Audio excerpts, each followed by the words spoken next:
DSWD Secretary Gatchalian inihayag ang problema kung bigas ang ibibigay sa 4-piece beneficiaries.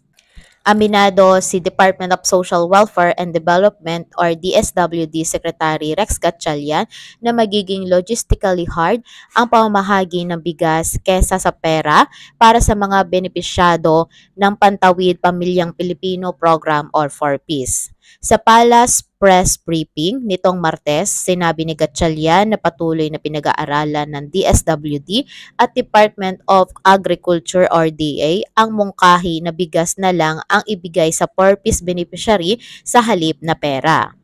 We always say it's logistically hard pero patuloy kaming nag-uusap ng Department of Agriculture kung paano ma-implement ito.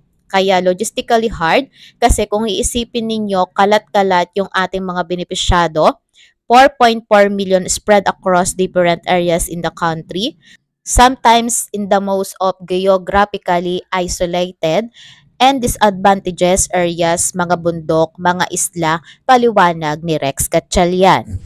Kaya logistically hard kasi kung iisipin nyo, kalat-kalat yung ating mga benepisyaryo. 4.4 million spread across different areas in the country, sometimes in the most geographically isolated and disadvantaged areas. Mga bundok, mga isla. So minsan, nagtitipon sila para sa kanilang family development session once a month. Kung naisip namin noon, doon gawin yung rice distribution. Pero ang mga issues na kailangan sugpuin, yung storage ng bigas habang inaantay maganap yung FDS o yung family development session. Dapat ding i-consider ang paglalagyan ng mga ipamamahaging bigas anang ng kalihim.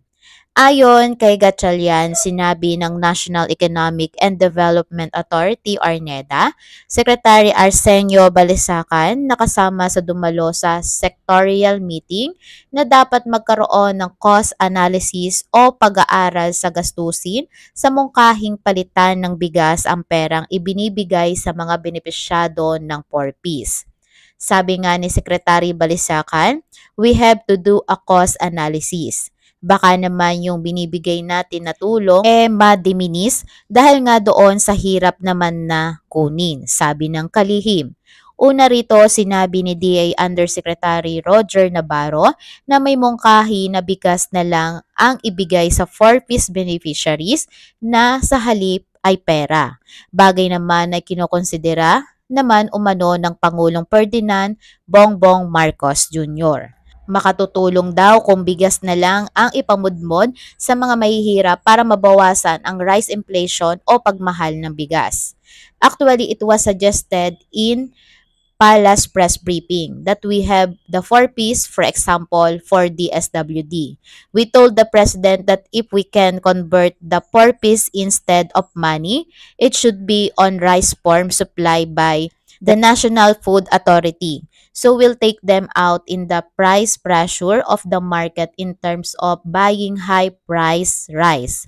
These are the 20% all over the country which are the vulnerable poor under the DSWD that is the beneficiary for 4-piece, ani ni Roger Navarro.